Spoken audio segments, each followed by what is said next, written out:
Hi, my name is Stephanie and welcome to my SwiftUI Combine and Data course where you learn about the Combine API and different methods to fetch data. More precisely, we'll be coding a part of the account view of our Design Code iOS application. This screen might seem simple at first, but it holds a lot of data, logic, and backend functions. If you take a look at the Figma file for this application, you can see that we'll be focusing on 4 different screens: the account view, the certificates view, the FAQ view, as well as the SwiftUI packages view. So let's dive deeper into 4 main subjects we'll be covering in this course and that will allow us to create these 4 views. One of the main topics we'll be covering is the Combine API. So Combine is a framework that lets you handle asynchronous events and maintain states in your app's lifecycle, which is absolutely necessary in any application. It allows you to sync data across your app and have your UI respond instantly to its changes. It also helps in processing values step by step in a continuous flow. For example, when you're using Combine in a network response or sharing a state variable with another class. Later on, we'll be using Combine to notify changes to our views so that they can be updated accordingly. To make the most out of the Combine API, we must deal with data. So in this course, after building our own data models, we'll learn 3 different ways to fetch and display data in our application. The first way will be to hard-code that data in our application for the SwiftUI packages view. The second way is to decode data from a JSON file into data we can actually work with in SwiftUI. We'll add the FAQ data in a JSON format and create a function to decode that data into the FAQ data model we will create.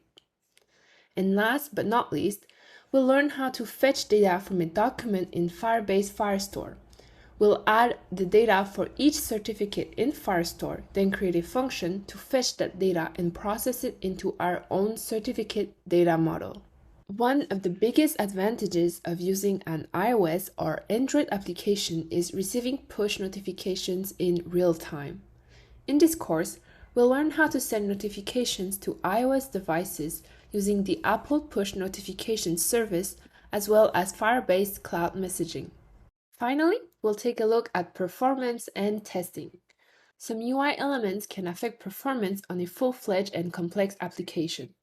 So we'll learn how to create a light mode toggle to turn off some CPU expensive UI elements, especially on older devices.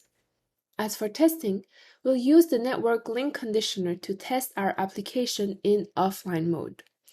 We'll also cover the debugger navigator in Xcode to test the CPU and memory usage of our application. Moreover, Xcode comes with an amazing tool called Instruments. This tool lets you take your application testing a bit further, and we'll learn how to profile our application to find the bottlenecks and make it faster. Other than these 4 main subjects, we'll also code the UI of this application from scratch. Starting with the default Xcode template, we'll be using Navigation View to create this beautiful view. Some of the other topics we'll cover are view extensions to make our code cleaner. We'll also learn to create a background blur on the status bar when the user is scrolling, as well as this beautiful tab view so users can swipe through their certificates. This course was built on macOS Big Sur and Xcode version 12.5. If you haven't, I highly encourage you to update your software and your Xcode versions so that you can follow along. This course also assumes that you have some basic knowledge on SwiftUI. So if you're a complete beginner, I suggest you to follow the course Build an App with SwiftUI Part 1, Part 2, and Part 3, which is a complete course with 60 sections and covers all the basics on SwiftUI. So once everything is up to date and you have some basic knowledge on SwiftUI, we'll be creating our Xcode project. The first thing to do is to open Xcode. So I will click on Common Space and then search for Xcode. You will be prompted with this window and we'll be creating our new project. So click on Create a new Xcode project. And under iOS, we will click on App because we're only developing for iOS. Then we'll click on Next. So the product name I will give to my project is SwiftUI Combine, and Data. For the theme, I will select my theme with design code, so Shadowless Inc. The organization identifier is the URL to your website, but in reverse. So in our case, our website is designcode.io, and in reverse, it's io.designcode. Make sure that the interface is SwiftUI, lifecycles is SwiftUI app, and language is Swift. Then I will click on Next, and you can select where you want to save your project. So I will save it in my Downloads folder, and I'll click on Create. And right now you are met with your basic application. So at the top here, we will select iPhone 11 so that the previews will always be shown on an iPhone 11 device. You can click on Resume at the left, and you'll see your preview with a basic Hello World text. Once you created your Xcode project, remember to download the source file for this course. The source file includes 3 folders: the assets folder, the code folder, and the completed project folder, as well as the Figma file for this course. So let's go into the assets folder, and you can see that you have colors, images, and logos. So we'll need to drag and drop these 3 folders into the assets.xc assets folder in our Xcode project. So in your Xcode project, click on the assets.ac assets folder, and we will drag and drop these 3 folders in here. As you can see, we have 2 colors. So we have a background one, which is in universal color for dark and light mode. But the background 2 is a background that will adapt to light or dark mode. In the images folder, we have 2 images. We have a certificates background. This image will be used as a background on our certificate cards, and the profile picture, which we will use on our profile row. And we also have a set of logos here that we will display on our certificate cards. Next, let's go into the code folder in our downloads. Here we have a graphics folder, and inside of the graphics folder, we have 2 files. The first file is the account background, which is a nice looking background that will be used throughout our project. And we also have a visual effect blur that lets you create a blur view, and we will use it as a background on many of our views. In your Xcode project, under your SwiftUI Combine and Data folder, we'll right click and create a new group and call it graphics. Then we'll drag and drop these 2 files into the graphics folder. You will be prompted with this model, and make sure that copy items if needed is checked. Then click on Finish. Now let's go back to Content View and we can start coding. So we will wrap our text in a navigation view.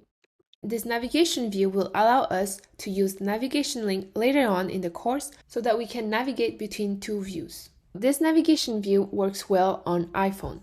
However, if we change the simulator to iPad, you will see that we are met with a blank screen and a back button here. If we click on the back here, you will see that our text Hello World is in a sidebar. So that's not what we want. We want the Hello World to be directly in our main view. So to fix this, we will add the modifier navigation view style and provide the stack navigation view style as an argument. So right now, the Hello World is in our main view on iPad as well. Let's switch back to iPhone 11 because we want to focus on iPhone. We'll then need to embed our text in a Z-stack. So I will click on Comment and I will click on the text and embed in Z-stack. The Z-stack should have an alignment top. We'll also add a frame with a max height of infinity and an alignment to the top as well. So as you can see, the text moved to the top. And we also want to add the beautiful account background that we imported from the downloads. So this one. After the frame, we'll add the modifier background and provide the account background as our view. So right now we have the text Hello World with a beautiful background. We also want to add the modifier navigation bar hidden and true because it added some unwanted padding on top of our text. So congratulations! We just created our Xcode project and added a beautiful background to our main view. In the next section, we'll learn how to make the status bar's background change color on scroll of the view. So see you in the next section. Hi, I'm Stephanie and welcome back to the second section of the SwiftUI Combine and Data course. In this section, we will learn how to create a trackable scroll view to detect the content offset on scroll of the view. Let's create a new file. So under our project name, we will right-click and then click on New File. It will be a SwiftUI view, and we'll name it Trackable Scroll View. Then we'll click on Create. This will create a new view with the basic text Hello World. However, since we're only creating a trackable scroll view and we're not dealing with UI, we don't need the preview, so we will remove the preview here. Right before the two dots on line 10, we'll add brackets and then write content, two dots, view, because we'll need to pass some content in this view. The trackable scroll view will need three arguments. The first one is axis. It will be of axis.setType. The second argument that we need to pass to the trackable scroll view is called offset change. And this is a function that requires a CG point as an argument, and it will return void. The last argument is the content that we will pass as a view in this trackable scroll view. Then on initialize of our trackable scroll view, we want to set these three variables. So in the init function, we will pass the three arguments. So axis, which will be of axis.setType, and we'll set it to vertical by default because we only want to take the vertical scroll into consideration. The second argument is offset changed, and we will do at escaping, which will have a CG point as an argument, and it will return void. By adding the escaping word, the value of the offset change function will be accessible in the closure inside of the view where we will be using the trackable scroll view. Finally, we need to pass the last argument. So we'll do at view builder, and it will be content, which will return the content. Then inside of our init function, we need to assign each of these values. So self.axis will be equals to axis. Next, we'll need to do self.offset changed will be equals to offset changed. And the last one is self.content will be equals to our content and initialized with parentheses. Now we need to create our preference key. So a preference key let us pass data from a child up to its parent. In this case, the offset change value will be passed inside of a geometry reader that we will create later to its parents, which will be the scroll view that we will also create later. So we'll do a private struct and we'll call it scroll offset preference key, which will be of preference key type. Inside of this preference key, we need to add two things. The first thing is a static var, and it will be our default value, which will be of CG point type, and by default, we'll set it to 0. The second thing we need to add is a static function, and we'll call it reduce. So this function is required in the preference key, but we won't need to add anything inside of this function, so we can just have two empty curly brackets here. Now we have our preference key. Back in our trackable scroll view, we will remove the text hello world, and we'll create a SwiftUI.scroll view. This will require that we pass an argument, and the argument will be the axis that we pass to the trackable scroll view. By default, it will be vertical, so we'll only consider the vertical scroll. Next, we need to add two modifiers to our scroll view. The first modifier is the coordinate space name. So as you can see here, it assigns a name to the view's coordinate space, so other code can operate on dimensions like points and sizes relative to the named space. So it's kind of like an ID that we're giving to our scroll view. In this case, we will name it scroll view. We also need to add the onPreference change modifier here. An onPreference change of our scroll offset preference key.self. We want to perform a function, and if you look at this function, it looks a lot like the offset change function. So we'll remove this and simply call the offset change function.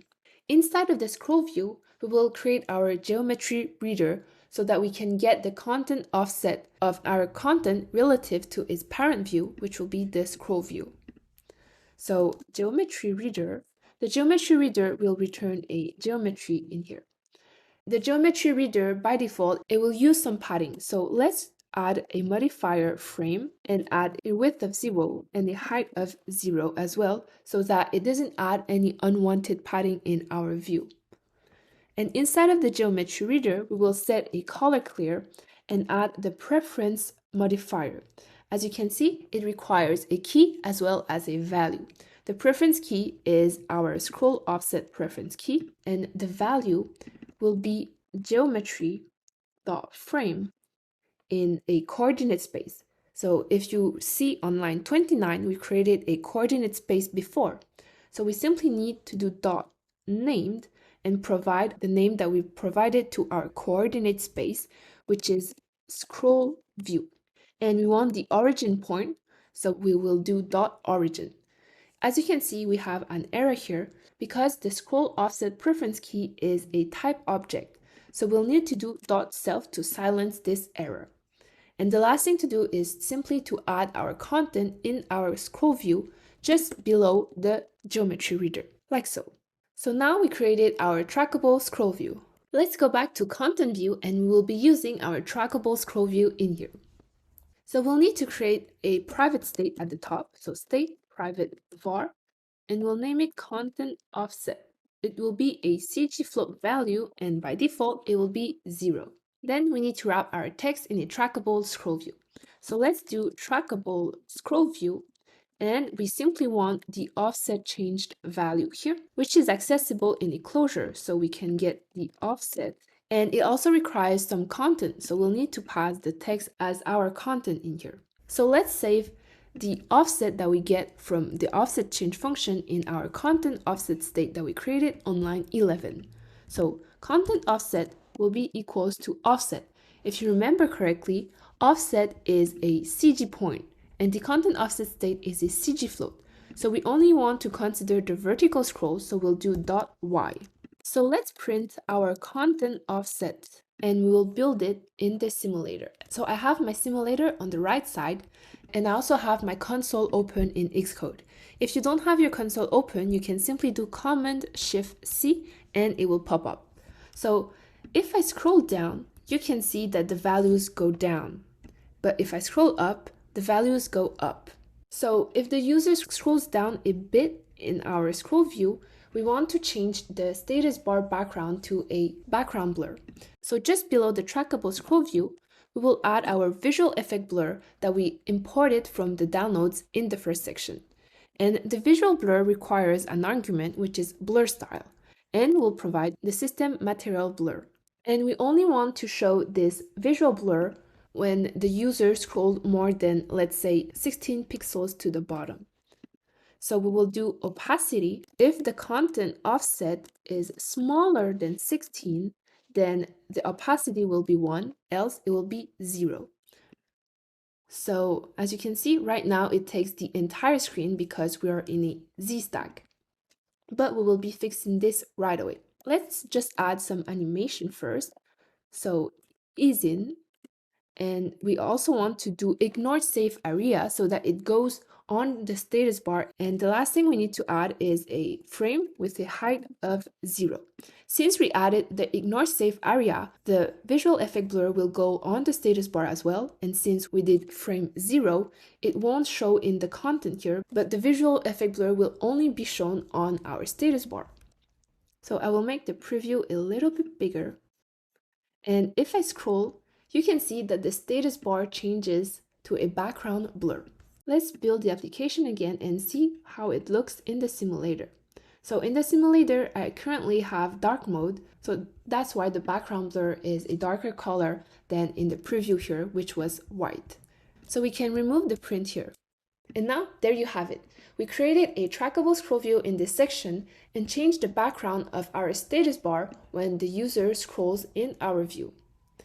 In the next section, we will start coding the actual content in our view and use navigation link to navigate between two views and link to open a web page in Safari. See you in the next section.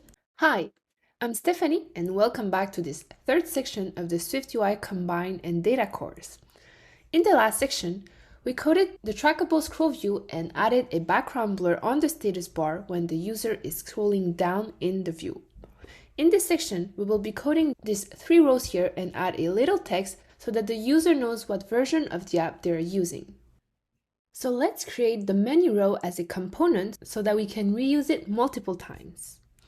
Under the folder with our project name, we will right-click, create a new file. It will be a SwiftUI view and we will name it menu row. Then we'll click on create. The menu row will accept 3 arguments. The first one is a title and it will be a string. We will set it by default to FAQ/contact. The second argument is a left icon and it will be a string as well. The last argument is right icon and it will be a string. And we'll set some default value here as well. We'll be using SF symbols. If you don't have SF symbols already installed, I highly encourage you to download SF symbols because it's a big collection of a lot of icons that you can use in your Xcode projects. You can simply head over to developer.apple.com/sf-symbols and you can download the application here. Back in Xcode, for the left content, we want to add a question mark as our default icon. So we can search for question in the SF symbols application and we can see that we have a question mark here. So I will right click and copy the name. Then I simply need to paste it for the left icon. But we can do the same for the right icon. So we want a chevron that points to the right. So let's search for chevron. And we have a chevron.right here. So let's copy this name and paste it for the right icon. This should silence the error that we had for the preview. So let's click on comment and on the text and embed it in an H stack. We also want the elements to have some spacing in the H stack. Let's also add a frame with a max width of infinity and an alignment to leading because we want the elements to be aligned to the left. We will replace the string inside of the text with the title that we passed as an argument to the menu row. And we will add a font as a subheadline and the font weight will be semi-bold. Then we need to add 2 images. So let's add a first one just before the text and we'll pass in the system name because we're using SF symbols and we'll provide the left icon as our image. Then we simply need to add another image on the bottom and instead of the left icon, we'll pass the right icon. The right icon should have a font of system size 15 and the weight will be semi-bold as well. We also want to add some opacity to the second image, so the opacity will be 0.3. And let's add a spacer between the text and the image so that they are spaced out. So let's go to our Figma file and take a look at how the menu row should look like. As you can see, the left icon doesn't look like the icon that we have here. What we will do is to create a linear gradient and then mask that linear gradient with our icon. Then we will add a background as well as the stroke around the rounded rectangle that we can see in the Figma file. So let's go back to Xcode and create a new file. This file will be a SwiftUI view and we'll call it gradient icon. The gradient icon will take 1 argument and the argument is an icon, which will be a string. By default, we will set it to question mark. Let's remove the text and add linear gradient. As you can see, a linear gradient takes 3 arguments, a gradient, which is an array of colors, a start point, as well as an end point. So for the gradient, the first color we will add will be a color literal. So we'll double click on color literal, which will be white by default. If we double click on the white, we can click on other, and we can change the color to a hex color that we have. So the first color I want to add is this one, which is a color between purple and blue. The second color will also be a color literal, and this color will be a pink. So right now we have a gradient color that looks a lot like the one that we have on our icon in our Figma file. We will change the start point of our linear gradient by top leading and the endpoint by bottom trailing. Then we simply need to add a mask to our linear gradient. So as you can see, right now we have the masking texture, but we will change it with an image and we'll use the system name. The string that we'll provide is the icon that we will pass as an argument to our gradient icon. We also want to change the font size of this icon by a system size of 17. So we added a linear gradient and a mask instead of simply adding a foreground color to our image, because foreground color doesn't accept linear gradients or angular gradients. So that's why we need to add a linear gradient as a background and then mask it on top of it with our image. So now let's add a background color to our gradient icon. As you can see in our Figma file here, we have our background color. So let's copy this color and add the background modifier here. It will be a color literal. And then we have this color, but the opacity is 80%. And let's add a frame with a width of 36 and a height of 36 as well, so that it looks like a square. The last thing we need to add is a rounded rectangle as a mask, so that our icon doesn't look like a square, but more like a rounded rectangle, like the one we have in the design. So let's add the mask modifier with a rounded rectangle, a corner radius of 12, and the style will be continuous. So right now we have our rounded rectangle. The last thing we need to add is an overlay on this icon so that we can add a stroke around the rounded rectangle. So we'll do overlay, and the overlay content will be a rounded rectangle with the same arguments as the one we have in our mask. We also need to add a stroke with a line width of 1 pixels, then a foreground color of white, as well as a blend mode so that it blends everything together, dot overlay. So right now it's difficult to see that we have a stroke around the rounded rectangle, but if we comment out the mask here, we can see that we do have a stroke around the icon. Let's go back to menu row and we'll replace the first image with the gradient icon that we just created. The icon that we will provide is the left icon that we pass as an argument to the menu row. So now we finished our menu row. Let's go to content view. In here, we will do some split coding. That means that we will separate our code into different subviews. So just below our body variable, we will add a var content, which will conform to some view. Inside of this content, we will have a vstack, and inside of this vstack, we will add 3 times the menu row. So menu row, and then paste it 3 times. Because in our design, we have 3 menu rows in the bottom of our view. Right now, we're not calling our content variable, so we will remove the text hello world inside of our trackable scroll view and add the content variable in here. So we have 3 times the same menu row. And if we take a closer look at the design, we can see that we have a divider between each of the menus. So let's create a divider just below the content. We'll call it divider. It will conform to some view. And we'll call the divider that is built in, and we'll add a background of white color with a blend mode of overlay. And between each menu row, we will simply call this divider. So right now we have 3 menu rows with 2 dividers between each row. And we don't want the 3 menu rows to have the same data. So we will pass in the corresponding data. The first row is FAQ contact, so the data is good.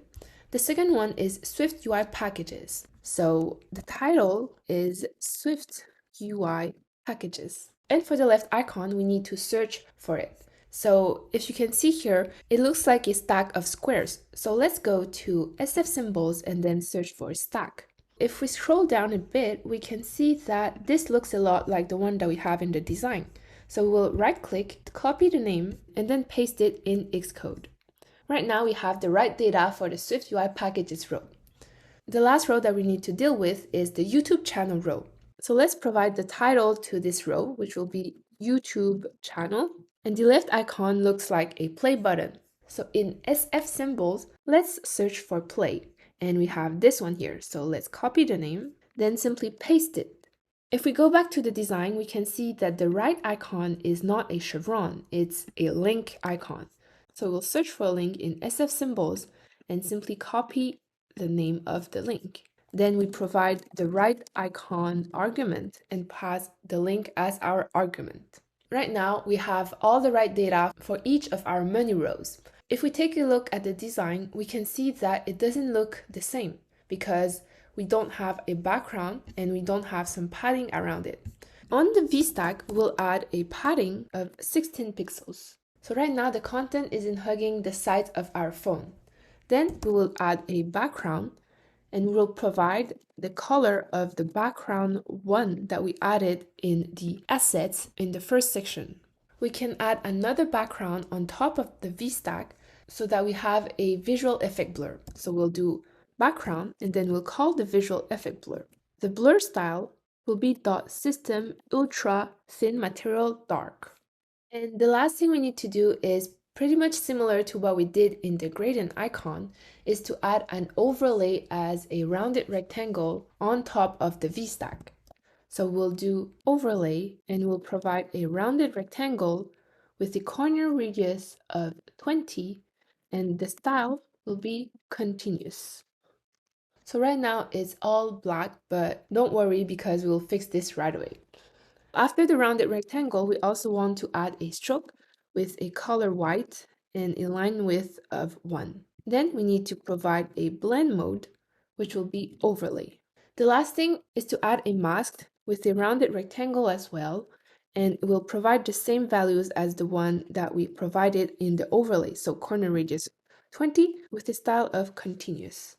So we'll add a padding at the top of 20 as well, because this will be useful later on when we will add other rows in our view.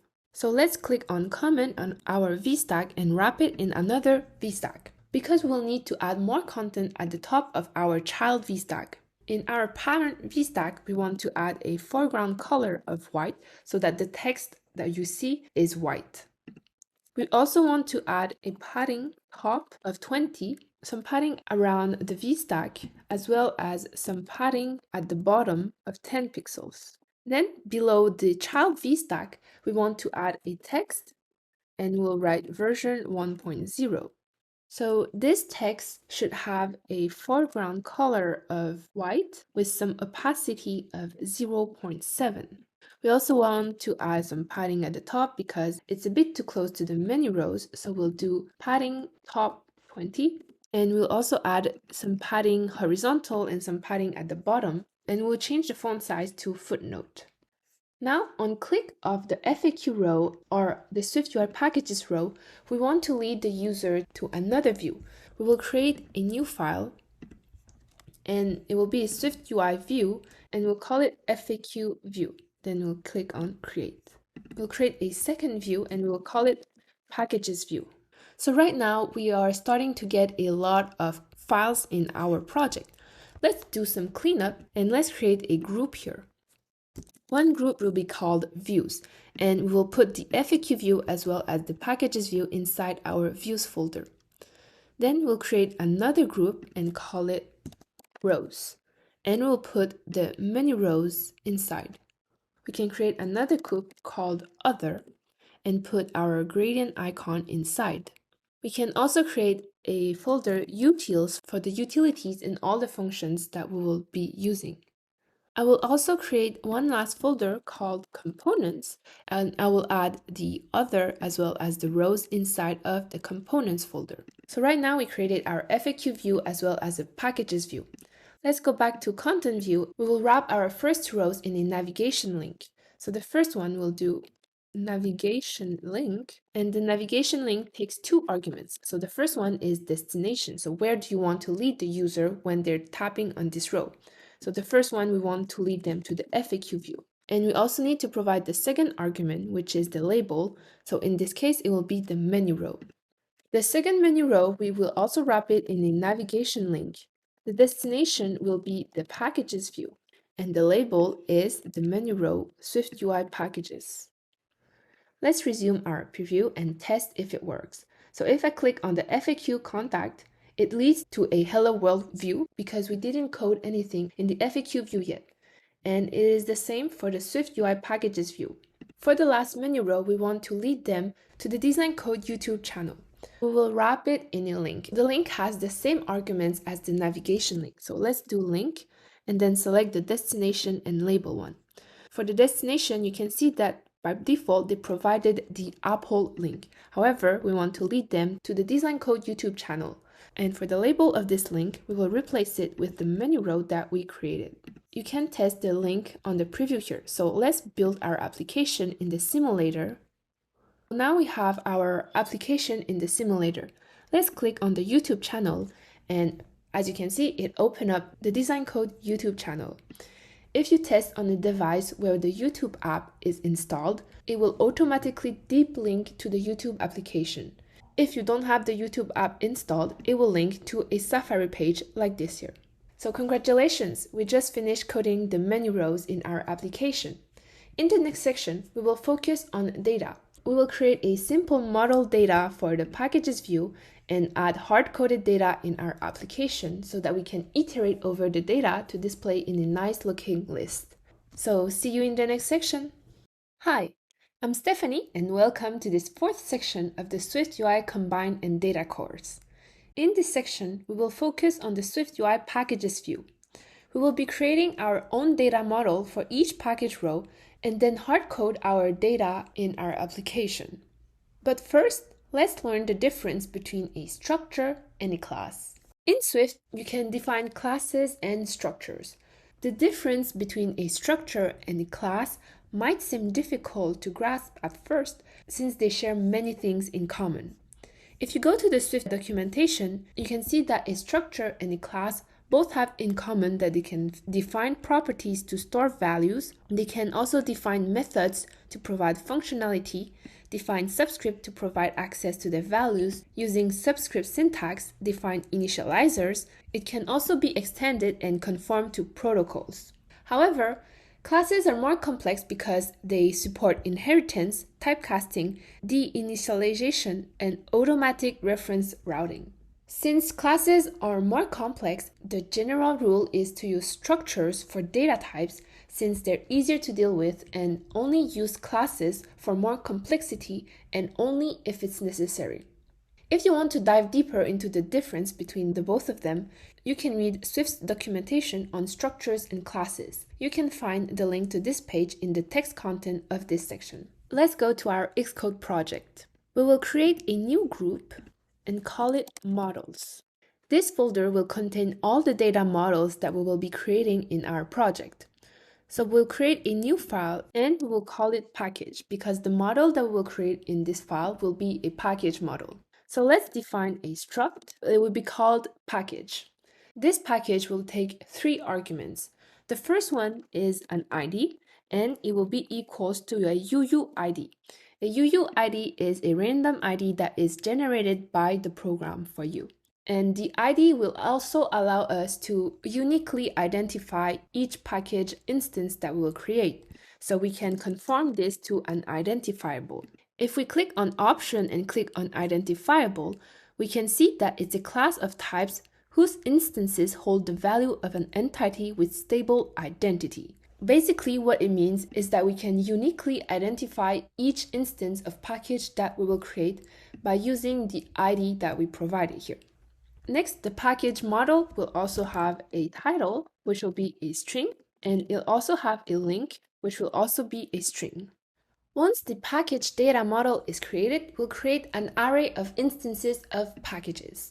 Since the UUID is a random ID that is automatically provided by the program, we only need to provide the title as well as the link. We'll create an array of 4 package instances. The package is a package that we are using in our Design Code iOS application. So the 4 packages will be the Firebase SDK, SD Web Image, Trackable Scroll View, as well as SwiftUI X. Just below our package model, we will create an array of instances of package. So we'll do let packages data will be equals to an array. Inside of the array, we'll write package and open parentheses and select the second option. The title is the title of the package. So the first one is Firebase, and the link is the link to the GitHub repository of the Firebase SDK. So we'll simply copy the link here and paste it in our Xcode project. Then we add a comma and we can simply copy this line and paste it 3 other times. The second package is SD Web Image SwiftUI. So let's copy the link here, paste it as our second package, and replace the title by SD Web Image SwiftUI. The third package is trackable scroll view. So let's copy the link, paste it as the link of our third package, and change the title by SwiftUI trackable scroll view. The last package is SwiftUI X. So we'll copy the link, paste it as our link for the first package, and then change the title for SwiftUI X. Now that we have our packages data hard-coded in our application, we will create a component for each package row so that we can display each data that we have in our packages data array in a beautiful row like this one.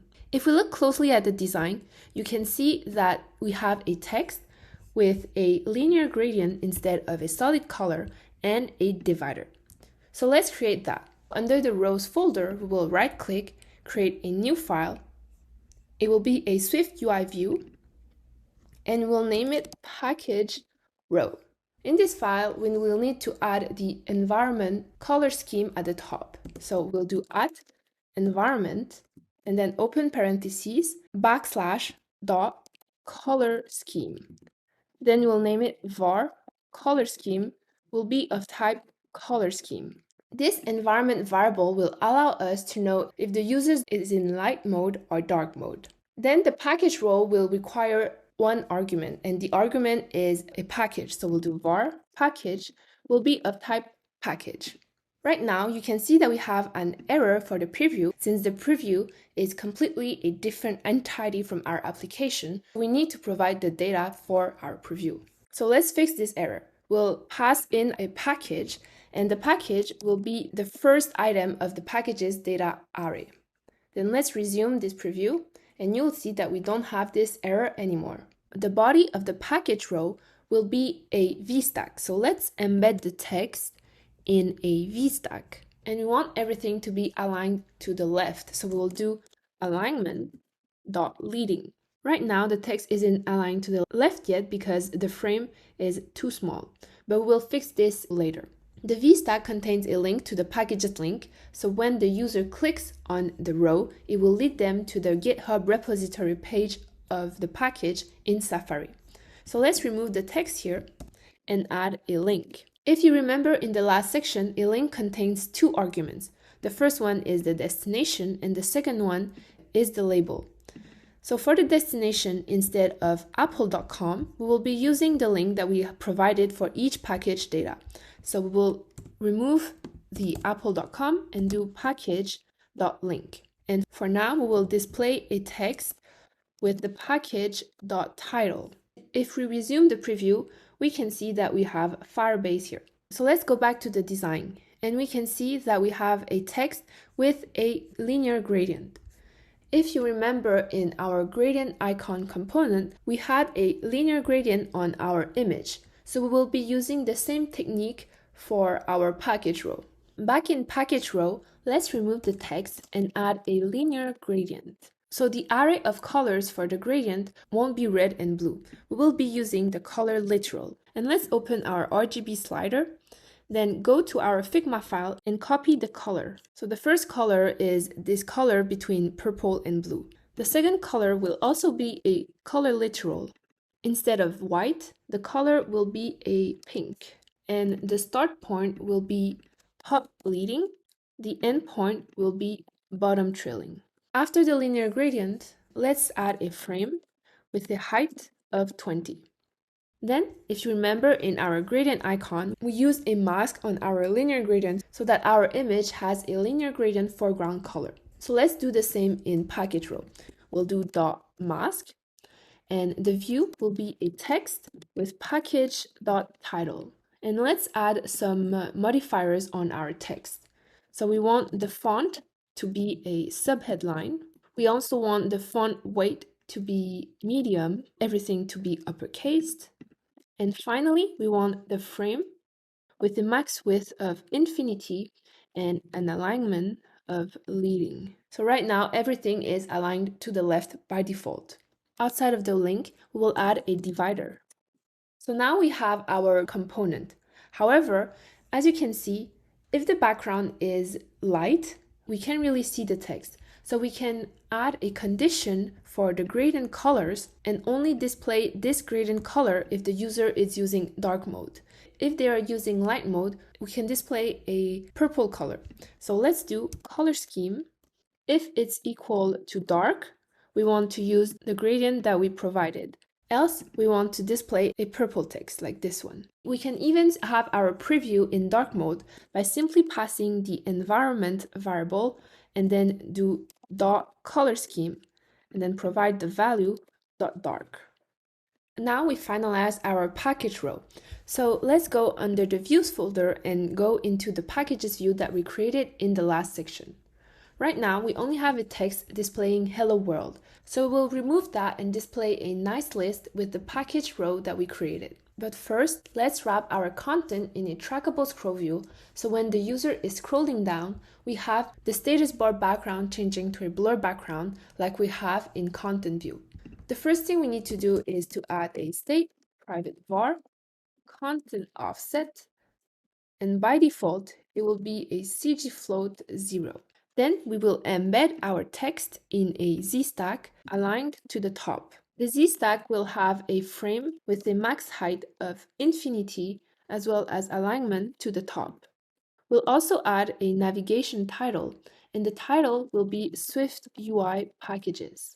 Then we will add a background, and the background we will provide is the background 2 that we added in the assets folder at the beginning of this course. The last thing we need to add is to add edges ignoring safe area.all so that the background color covers the entire screen.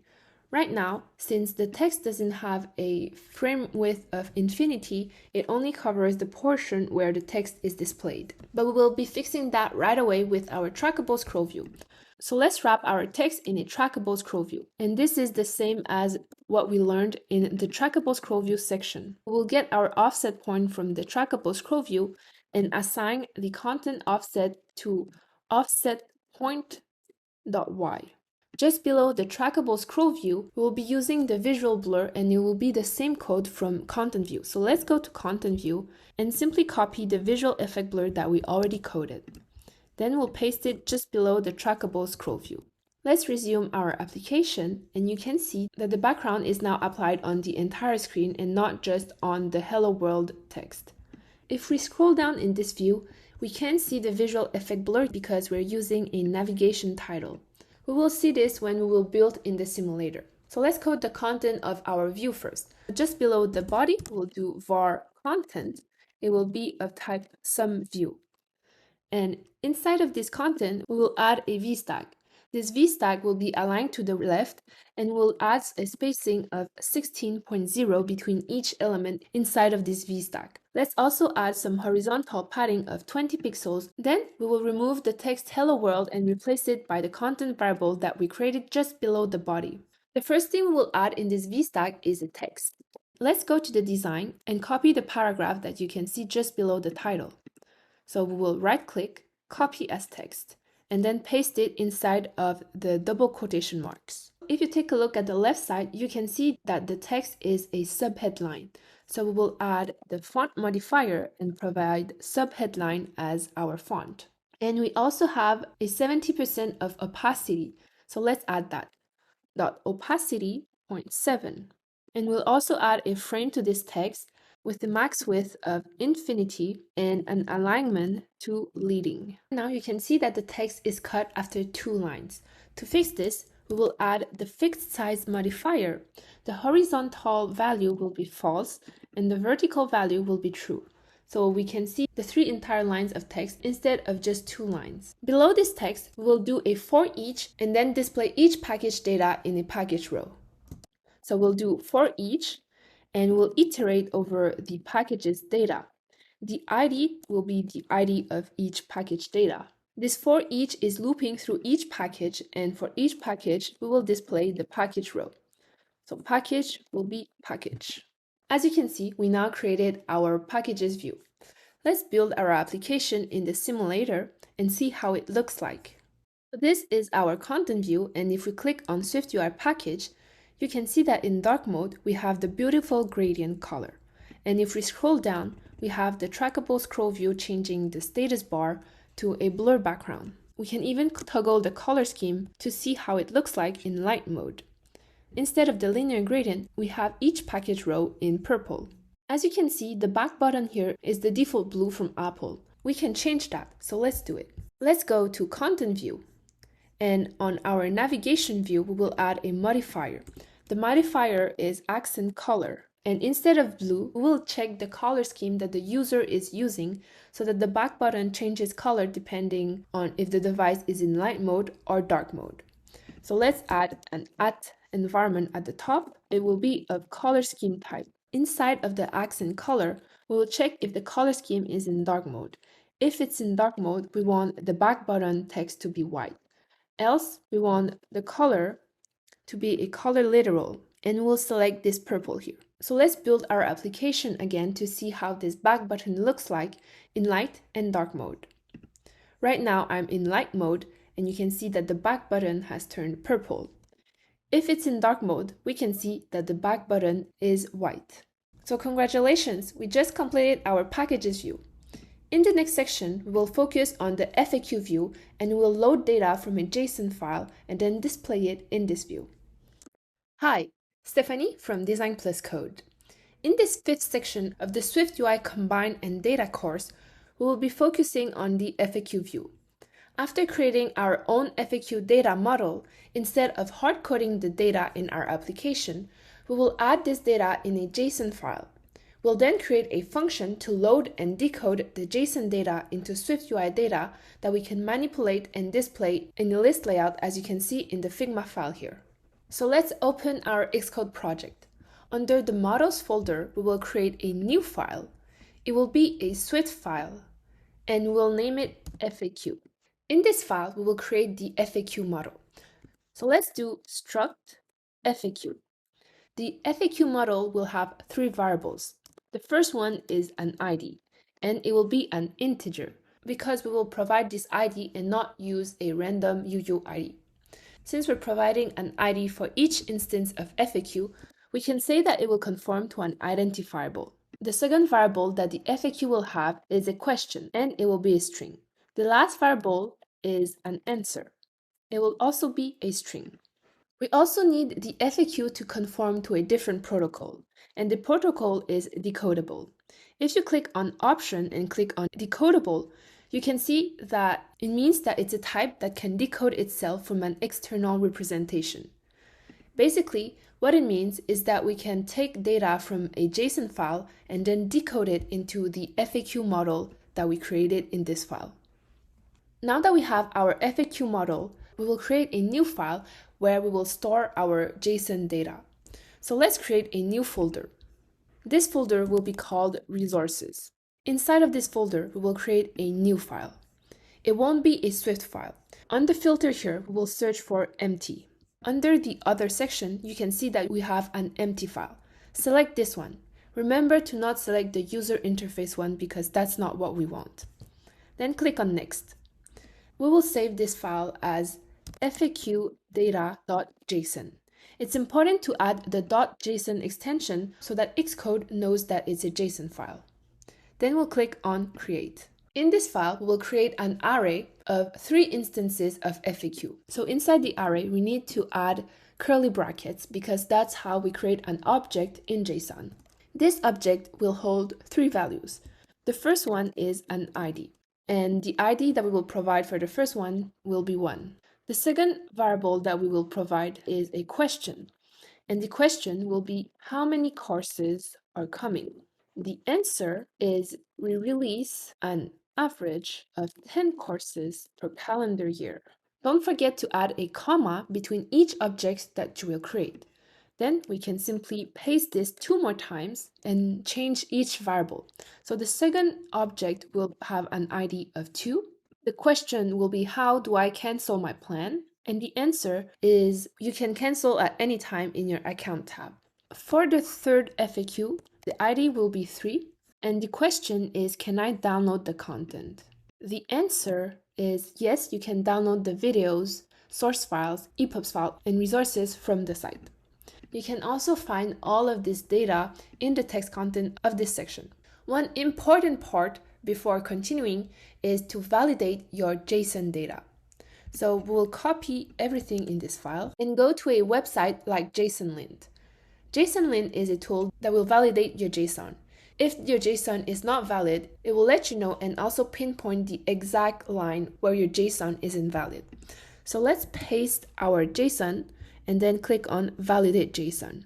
As you can see, I have an error here.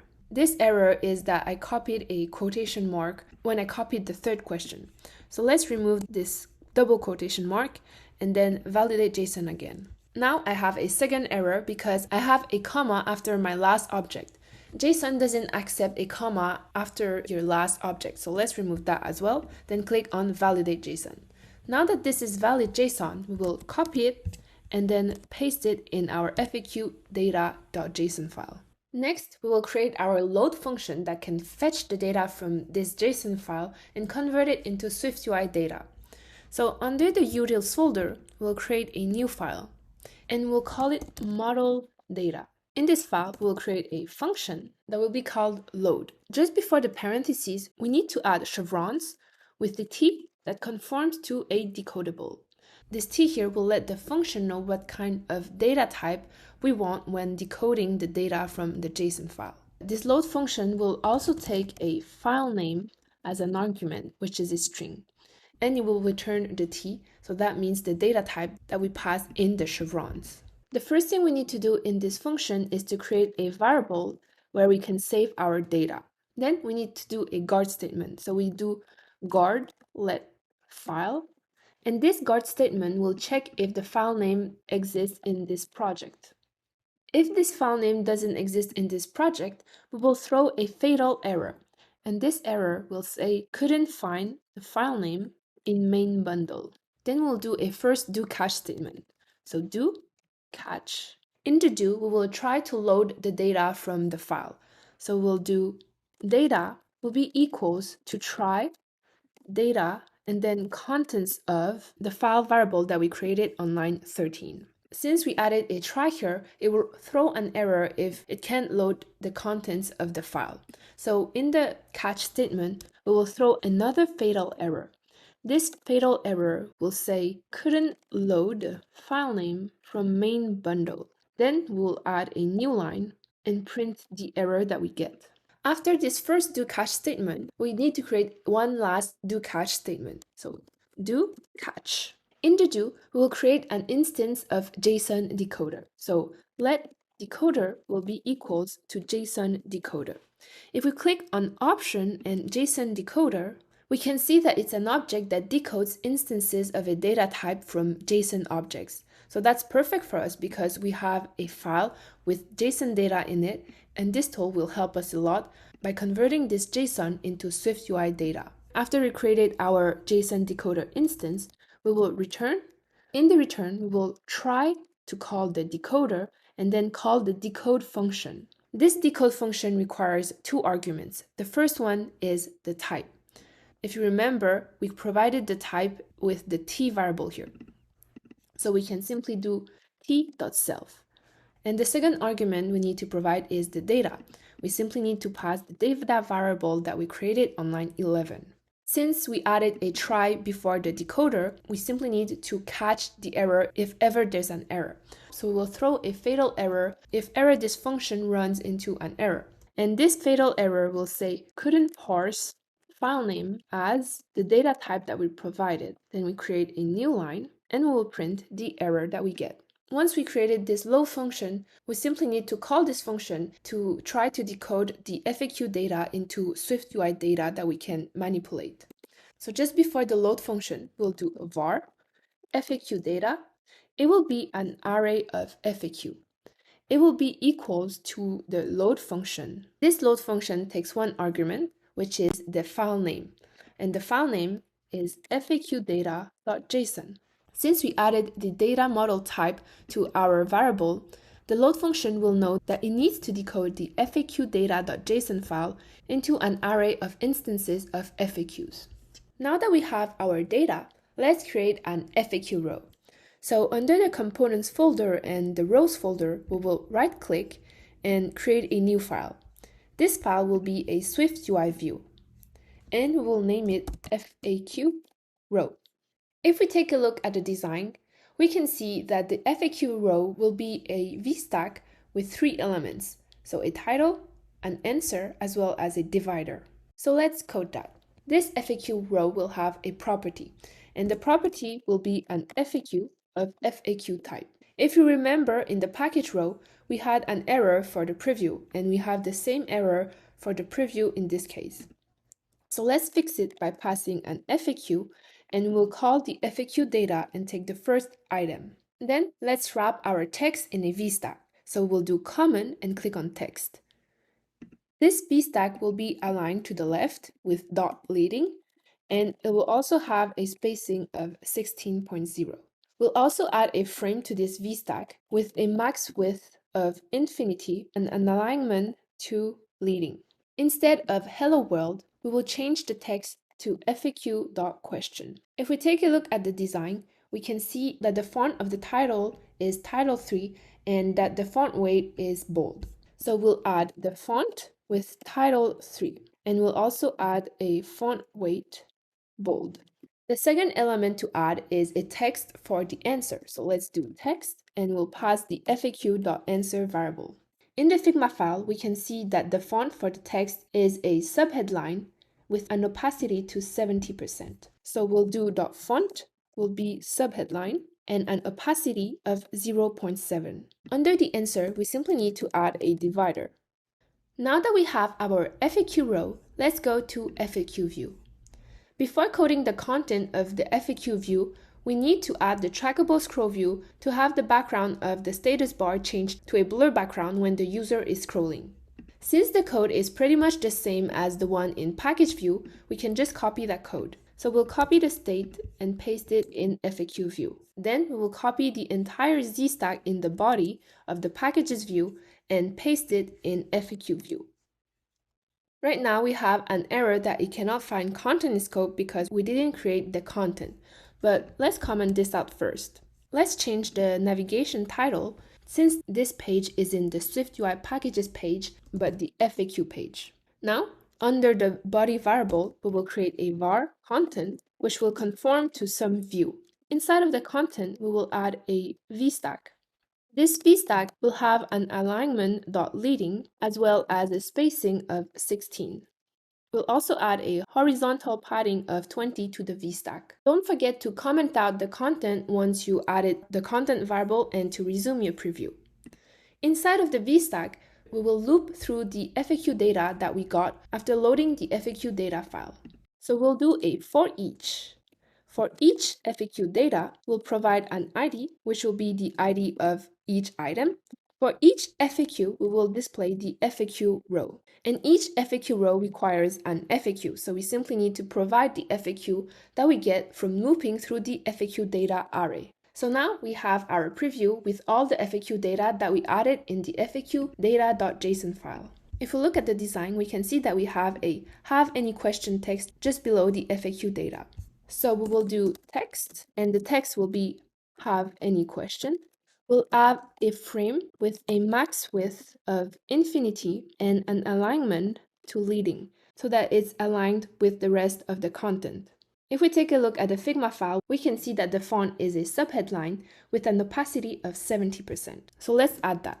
So .font will be subheadline with an opacity of 0.7.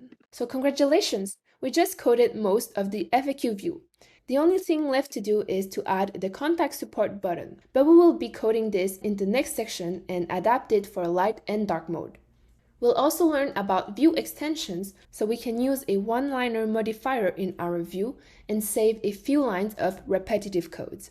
See you in the next section. Hi, I'm Stephanie from Design Plus Code, and welcome to the 6th section of the SwiftUI Combine and Data course. In the last section, we coded the FAQ view but didn't code the contact support button yet.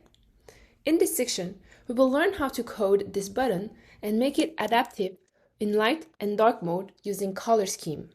We'll also learn how to create view extensions to save a few lines of repetitive codes. So let's open our Xcode project, and under the components folder, we will create a new group. This group will be called buttons, and we'll create a new file. It will be a SwiftUI view. and we'll call it primary button. Since we want this button to be adaptive for light and dark mode, we need to use color scheme. So we will add the environment variable color scheme. It will be a color scheme type. This primary button has one property, and it will be a text property, which will be a string. By default, we will write contact support. First, we'll be coding the light mode button because it's simpler than the dark mode one. Just below the body variable, we'll create a variable called light mode button, which will conform to some view. Inside of this view, we will create a vStack. Just before we continue, let's replace the text with the light mode button variable and resume our preview. Inside of the vStack, we will add a text that displays the text variable that we created on line 12. This text has a font of headline. On the vStack, let's add a frame with a max width of infinity so that it takes the entire width of the screen. Then let's add another frame with a height of 50. The light mode button takes a linear gradient background, so let's add that. So dot background, and it will be a linear gradient. The colors of the gradient will both be color literals. So for the first color, instead of white, it will be this purple. And for the second color, it will be this light purple. The start point won't be leading, it will be top because the gradient goes from top to bottom.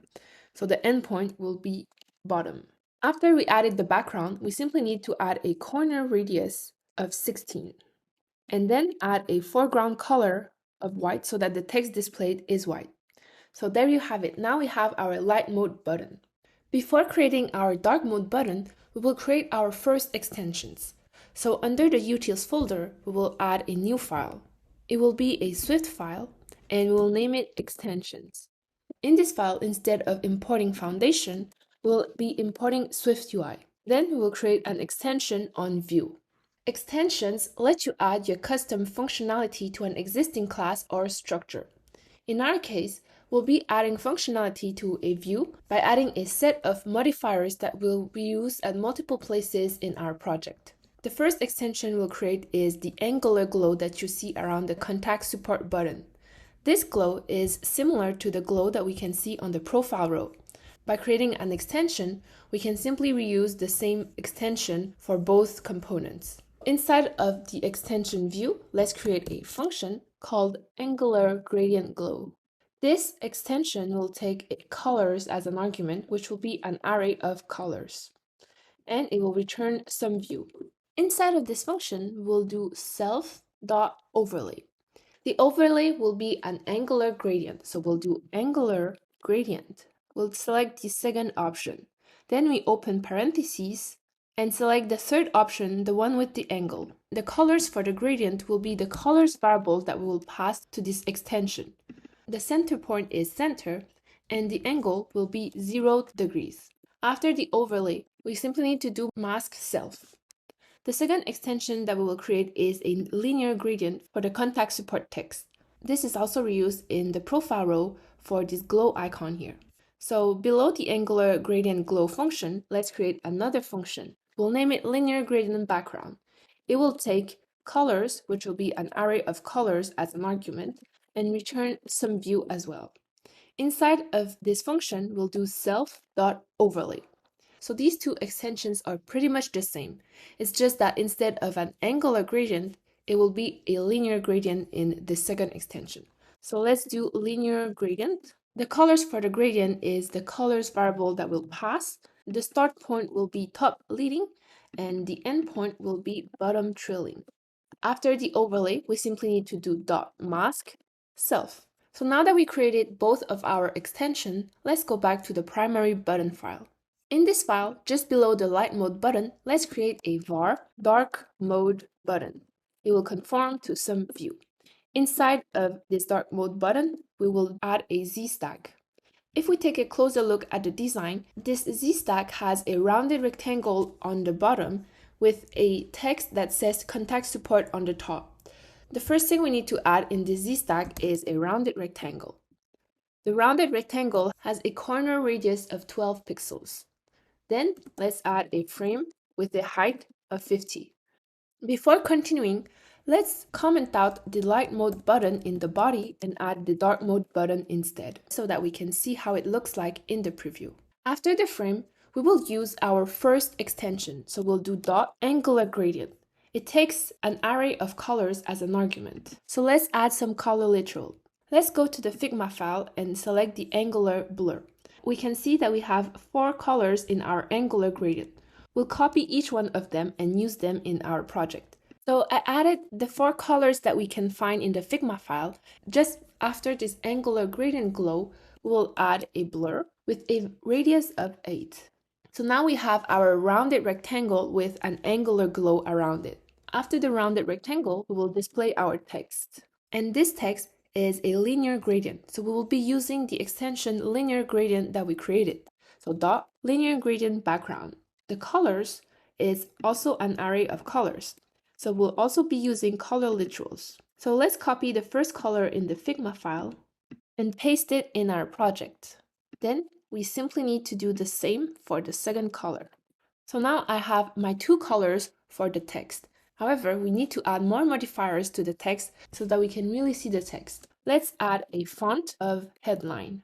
We'll also need to add a frame with a max width of infinity, then another frame with a height of 50, as well as a background. The background will have a color literal. Let's go to the Figma file and copy the color of the button background. Then we simply need to add it in our project. The background also has an opacity of 90%, so let's add opacity 0.9.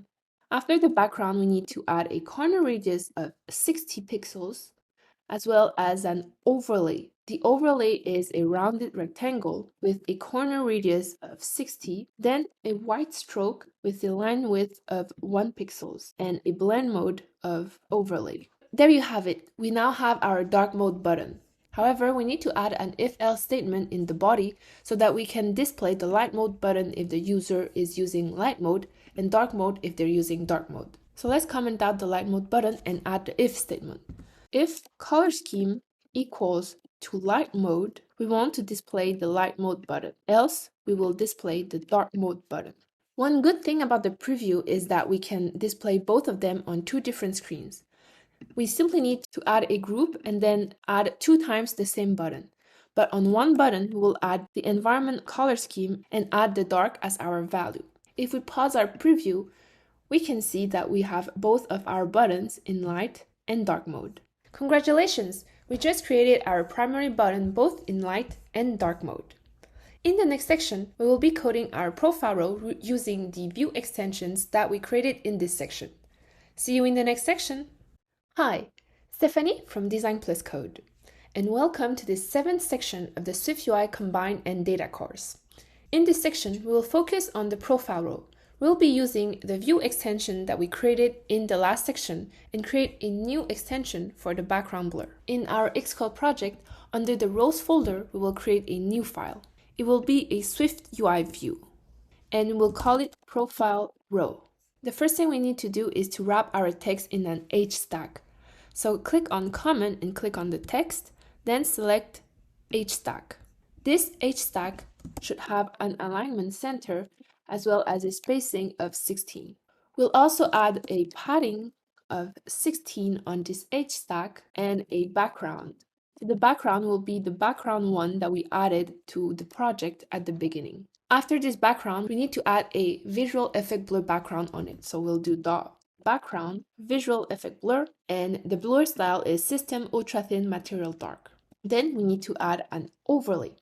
The overlay is a rounded rectangle with a corner radius of 16 and a style of continuous. Then we need to add a stroke on our rounded rectangle.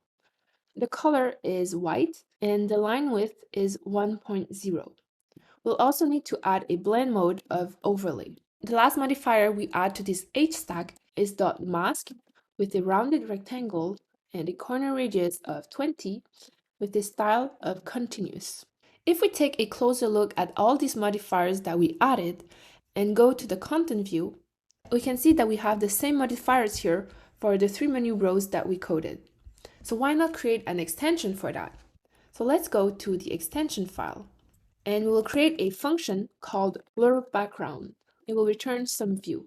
Inside of this, we'll do self dot and then simply copy paste all of these code. So I will cut this code and then paste it here. Instead of having all these lines of code in my profile row, I simply need to do dot blur background. And you can see that we have the same result here. So let's do the same in content view. Don't forget to not remove the last padding on the VStack, and then simply add the blur background. Let's go back to profile row. Just below the body variable, we'll create another var and call it profile picture. It will conform to some view, and we'll have a Z-stack inside of this profile picture. Once we created our profile picture and our Z-stack, let's remove the text hello world and replace it by profile picture. Don't forget to resume your preview. So inside of the Z-stack, we will add an image, and we will be using the system name circle.fill. Then we'll add the resizable modifier so that we can resize it. And we'll do font.system size 66. Right after the font, we will be using an extension that we already created. So we'll do dot angular gradient. And if you go in the Figma file, you will see all the colors here. So we simply need to copy paste each of these colors and add it in our Xcode project. So now I have all the colors for my angular gradient. Let's add a frame with the width of 66 as well as a height of 66.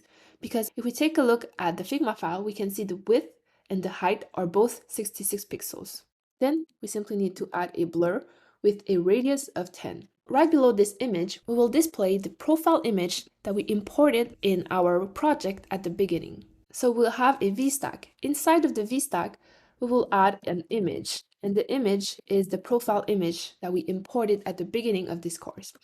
Let's add resizable so that we can resize this picture. We'll do aspect ratio, and the content mode is fill. Then we'll add a frame with the width of 66 and the height of 66 as well. The alignment should be center. Right after the frame, we add a corner radius of 50 so that it's a circle. On the VStack, we will add an overlay. The overlay will be a circle with a stroke. And the stroke on the circle will have a color white as well as a line width of 1. Now that we have our profile picture, let's add the text here. We'll add a VStack. The VStack has an alignment to leading as well as a spacing of 2. And the first text that is displayed is my name. So I will write Stephanie Diep. On the design, the text is a title 2 and bold. So let's do font, which will be title 2.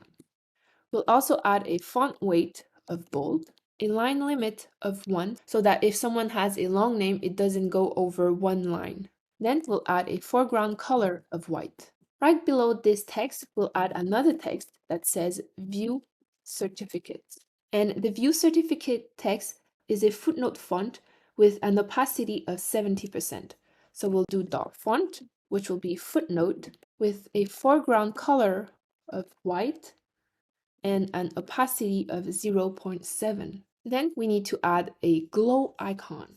So let's create a variable just below the profile picture. I will name it glow icon, which will conform to some view. Inside of this glow icon, we'll add a Z-stack. Then we'll call this glow icon just below the V-stack in the body. So the glow icon contains 2 elements, an angular gradient as a background, as well as an image on top. So in the Z-stack, let's add our angular gradient. The angular gradient has all of these colors. We simply need to copy and paste each one of them in our project. So now I have my angular gradient. The center point will remain center. The start angle will be at minus 190 degrees, and the end angle will be at 155 degrees. Then we need to add a blur with a radius of 8 pixels, a shadow with a radius of 30, as well as a frame, so the angular gradient doesn't take the entire height of the screen. The frame will have a width of 36, as well as a height of 36. Just below the angular gradient, we will add our image, and the image will be an SF symbol. So open SF symbols and we will search for a stack. If we take a closer look at the design, we can see that the icon looks a lot like the square stack fill. So let's copy the name and then paste it in our Xcode. This image has a linear gradient, so let's use the linear gradient extension that we created. we'll do dot linear gradient background. And the colors will be these two colors. So we'll simply need to copy them and then paste them in our Xcode project. After the linear gradient, we will add a frame. The frame will be the same as the frame on the angular gradient. After the frame, we need to add a background color on the image. And the background color is this color here. So we'll do dot background, and then we will use a color literal. The color literal is this one, and it also has some opacity of 80%. So let's add dot opacity at 80%. After the background, we need to add a rounded rectangle as a mask on top of the image so that we have this rounded rectangle instead of a square. So we'll do dot mask, and it will be a rounded rectangle. The corner radius will be 12, and the style will be continuous.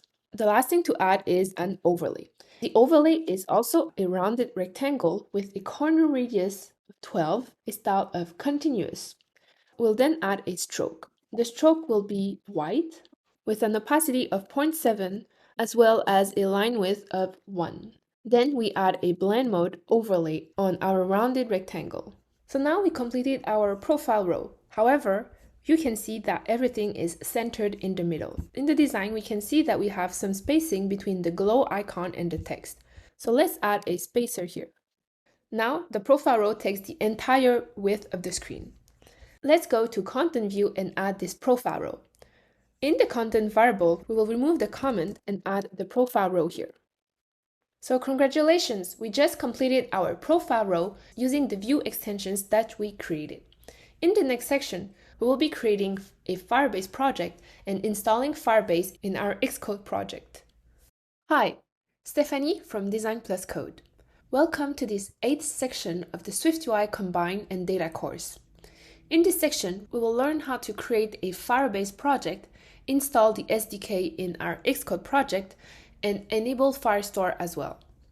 So you might be wondering, why do we need Firebase in our project? Well, we'll be using Firestore to store the data for each certificate that we will display in the certificates view. Then in the next section, we will learn how to fetch data from Firestore and display it in our view. For those of you who don't know what Firebase is an all-in-one platform that lets you build, release, and monitor and engage users in your application. In this course, we will be using Cloud Firestore as our database to store the data for the certificates. We'll also be using cloud messaging to send notifications to our users. In one word, Firebase is an all-in-one platform that lets you build and grow your application. The first thing we will need to do is to go to firebase.google.com. Then we will click on Go to Console. Once you're in your Firebase console, you will see all the Firebase projects that you already created. But for the purpose of this course, we'll create a new Firebase project. So I will click on Add Project. In here, we can give our project any name that we want. I will give it SwiftUI Combine and then click on Continue.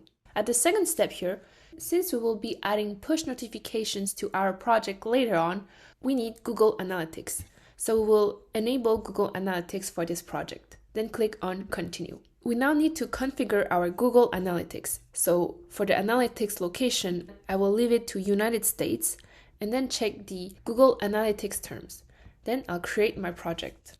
Once your Firebase project is ready, we simply need to click on Continue. It will lead you to your Firebase project. Right now, we only have the Firebase project created, but we didn't connect it to any application. So we will click on the iOS button here to connect our Firebase project to our iOS application. In here, we need to provide a bundle ID. The bundle ID is the bundle ID of your Xcode project. So let's go to Xcode and click on your project. Under Targets, click on your application and then click on General. You will see the bundle identifier under the Identity section. So simply copy this name and paste it in Firebase console. The nickname and the App Store ID are both optional, so we'll skip these two fields and click on Register App. Now, Firebase is telling you to download the Google Service Info list, so click on Download. Once it's downloaded, Firebase is telling us to add the Firebase SDK through Cocoa Pods. However, we'll be using the Swift Package Manager method as it's easier.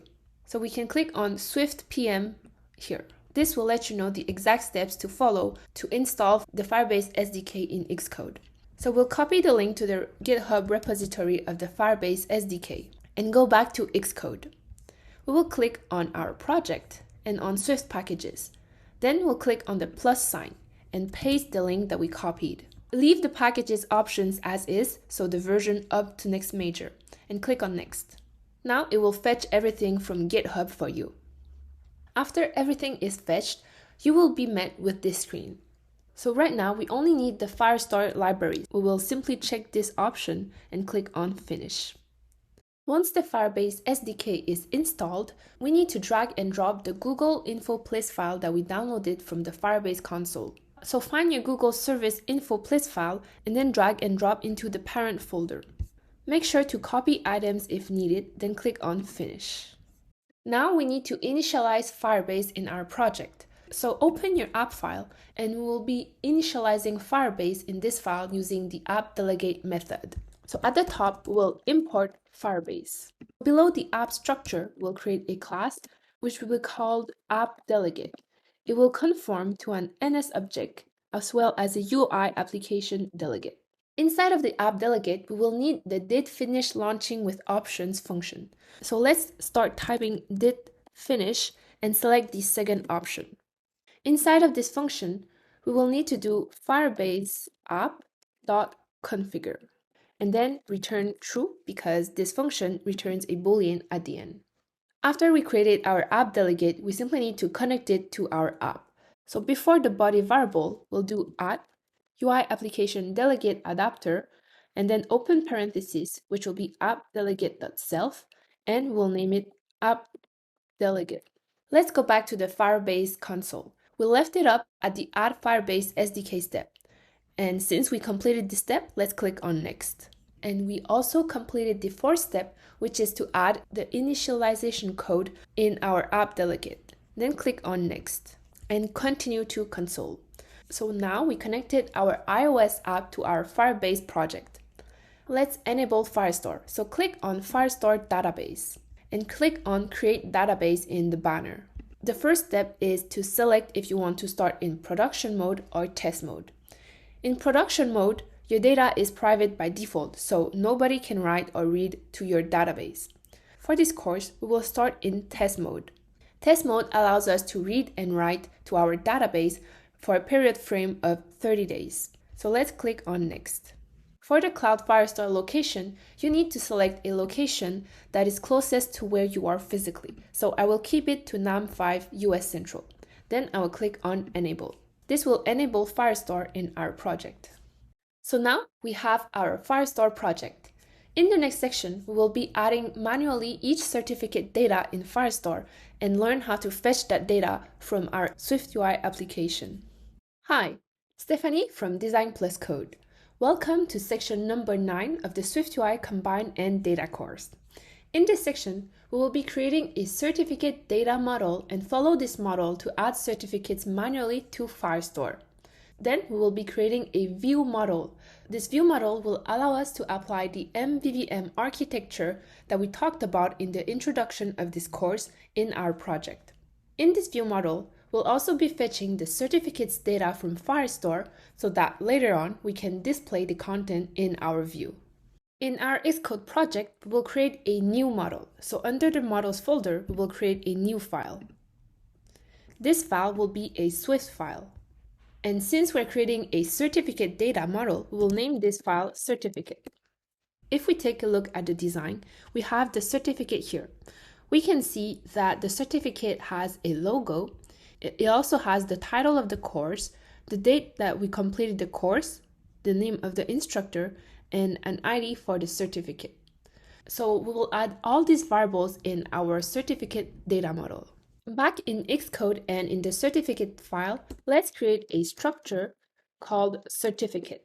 The first thing we will add in this certificate is an ID. So var ID, and it will be a string because we will be adding it as a string in Firestore.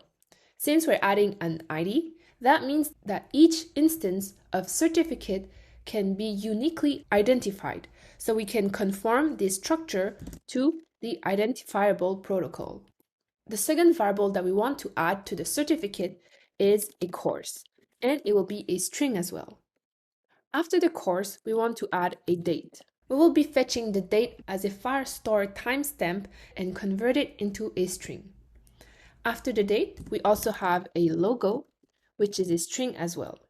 And finally, we have an instructor, which is, as you guessed it, a string again. Now that we have our certificate data model, we will need to add each certificate in Firestore. But before adding the data, we must understand how Firestore works.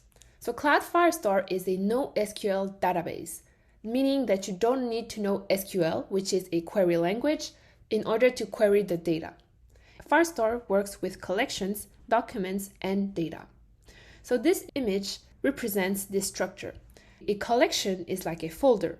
Inside of the folder, you can have multiple documents, and each document is like a paper.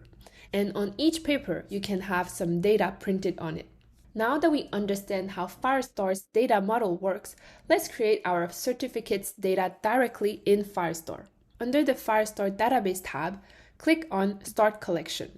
We need to give our collection an ID. It can also be a name, like the user's collection that Firestore gives us as an example. So in our case, we will name it Certificates, and then click on Next. We now need to add the first document in this collection. So for the document ID, we will generate a random ID, and we'll need to add fields to this document. So each field will represent a variable that we created in the data model. So the first one will be an ID. For the purpose of this course, we won't be using the document ID for this certificate. We will be using 6 random letters that we will add every time. So for the first one, I will write 1, 2, 3, 4, 5, 6. After the ID, we have a course. So let's add course. For the value, you can add whatever you want. In my case, I will add SwiftUI, combine, and data. The next field that we need to add is a date. So I will write date, and the type won't be a string. It will be a timestamp. And I will select today's date, the 1st of June. When we will fetch the data from Firestore, the date that we will return us is a Firestore timestamp. But as I said before, we will be converting this timestamp to a string by creating our own function. Then, after the date, we will add another field. This field will be logo. So I will write logo, and the value will be logo SwiftUI. After the logo, the last variable that we need to add is the instructor. So I will write instructor, and the value will be my name, since I'm the instructor of this course. Then I'll click on Save. Now we have our first document in our certificates collection.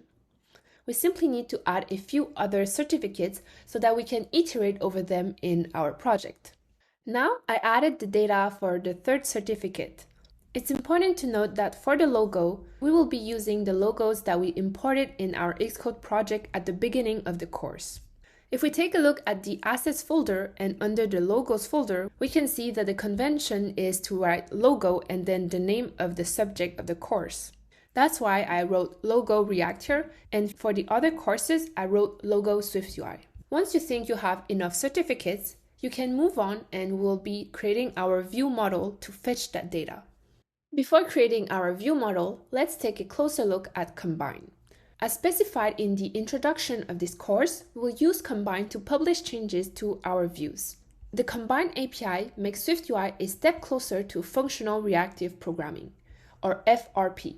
Instead of reading each line of code from top to bottom with functional reactive programming, the program is relying on events. If an event occurs, then some code is run. With Combine, this paradigm is portrayed with publishers and subscribers. Publishers deliver values to subscribers, and subscribers, upon receiving these values, will act on it. You can dive deeper into the Combine framework by reading Apple's documentation. But in this course, we will be applying the Combine API hands-on, and you will understand better how publishers and subscribers work. Back in Xcode, we will be creating our first view model. A view model allows you to process your data before displaying it in a view, and also makes your code cleaner because it's easier to read when you separate the functions from the UI. So let's create a new folder. This folder will be called View Models, and we'll create a new file in this folder. It will be a Swift file, and we'll call it Certificate View Model. By default, you will already have Foundation imported. Let's also import Firebase because we will be using the Firebase SDK to fetch the data. Once we have both of our imports, we will create a final class called Certificate View Model. It will conform to an observable object. The final keyword that we added to this class adds restriction to the class so that users cannot add other functions to it. In other words, this class cannot be overridden. This class also conforms to an observable object protocol, meaning that all the published variables within that class will be alerted of new changes.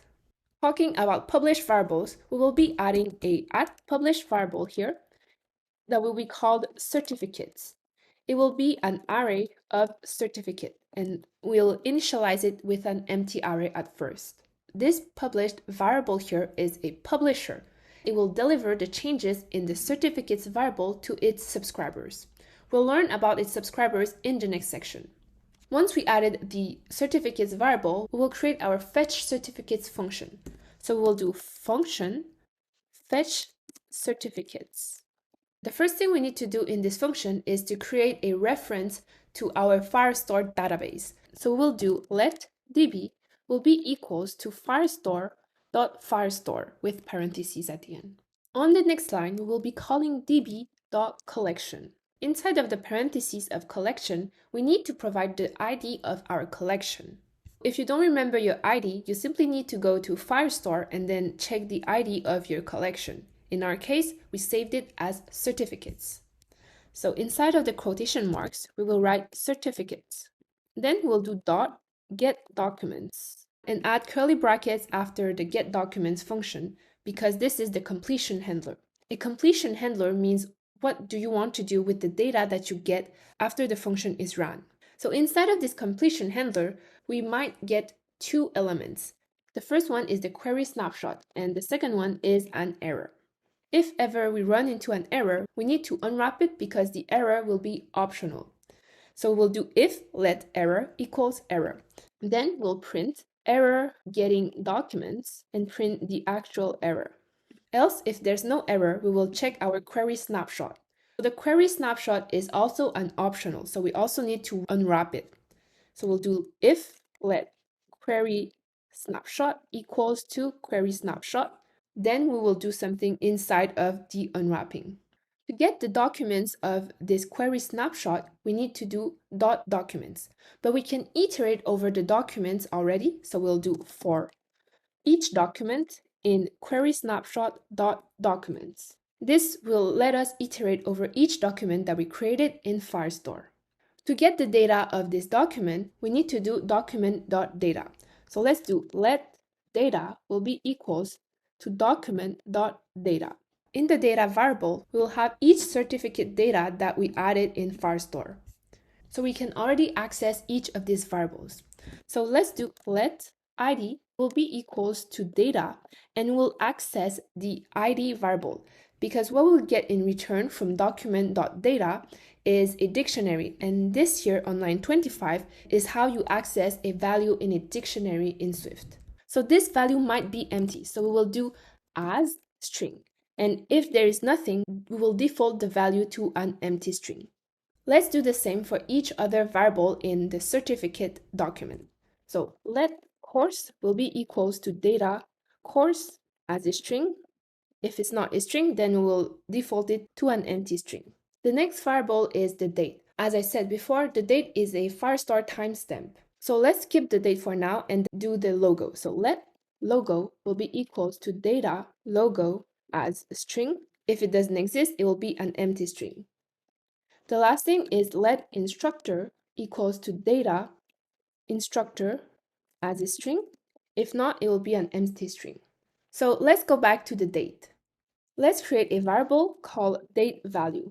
It will be equals to the date value of data. We need to assign it as any object and wrap it in parentheses. Then we call the function date value. This will convert the Firestore timestamp into a SwiftUI date. Right now, we have a lot of warnings. That's because we're not using any of these values, but we will be using it in a few minutes, so don't worry. If you remember in our certificate model, the date is a string. So we need to create a function that will convert the SwiftUI date into a string. So let's go to the extensions file and we'll create an extension on date. In this extension, we will create a function called formatDate, which will return a string. The first thing we need to do in this function is to create an instance of dateFormatter. So let dateFormatter will be equals to dateFormatter. If we click on option and dateFormatter, you will see that it's a built-in formatter that converts between dates and their textual representations. So we will be using this tool to convert the date into a string. Then we need to call the dateFormatter dot dateFormat. And the date format is the date format that we get from Firestore. When you fetch the data from Firestore and convert it to a date value, the date format that you get is this one here. So it's the year, the month, the date, and then the exact time with the hours, the minutes, and the seconds. Right after setting the date format, we need to call dateFormatter.setLocalizeDateFormat from template. And we need to provide a string that will represent how we want this date formatter to convert our date into. So in our case, we want to display the month name and then the date, as well as the year. The last thing we need to do in this extension is to return dateFormatter.string from self. Let's go back to the certificate view model and we'll do let date will be equals to dateValue.formatDate. So this will be a string and this is what we want. Right below the instructor, we will create an instance of certificate using all these values that we accessed from the data. So we will do let certificate will be equals to a new instance of certificate. Let's open the parentheses and you can see that we have to fill in the ID, the course, the date, the logo, as well as the instructor. The ID is the ID variable that we created on line 25. The course is the course variable on line 26. The date is the date variable that we created on line 28 using the date extension. The logo is the logo variable and the instructor, as you guessed it, is the instructor variable. The last thing we need to do is to do self.certificates.append the certificate that we created. So since we're looping through the documents from the collection, we will be creating a certificate instance every time and then appending it in the certificates array that we have on line 12. Now that we have our function, we can simply call this function on initialize of this class. Right before the function and below the published variable, we will do init. So init is a function that is called every time the certificate view model is initialized. And inside of the initialize, let's do fetch certificates. So congratulations! You just finished creating your certificate view model. However, if you build your application now, you won't see any data yet. That's because we didn't connect the view model to our view yet. In the next section, we'll be connecting these two together and display our data on a certificate card. See you in the next section. Hi, Stephanie from Design Plus Code. Welcome to section number 10 of the SwiftUI Combine and Data course.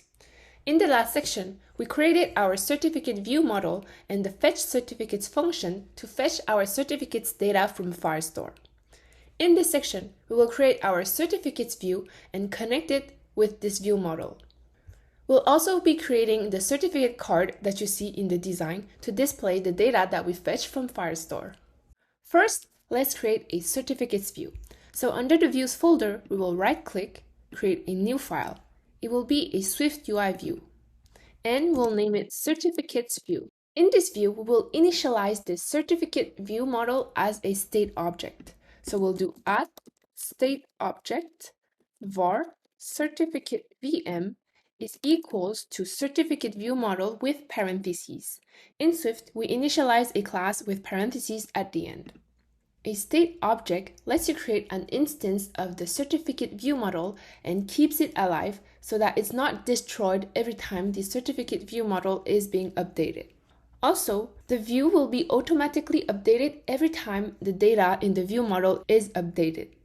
In other words, a state object property wrapper makes this instance of certificate view model a subscriber to the published variable in the view model. Then we will remove the text hello world and add a vstack. We'll also add a background to this view, and the background will be the same background as in content view, so the account background.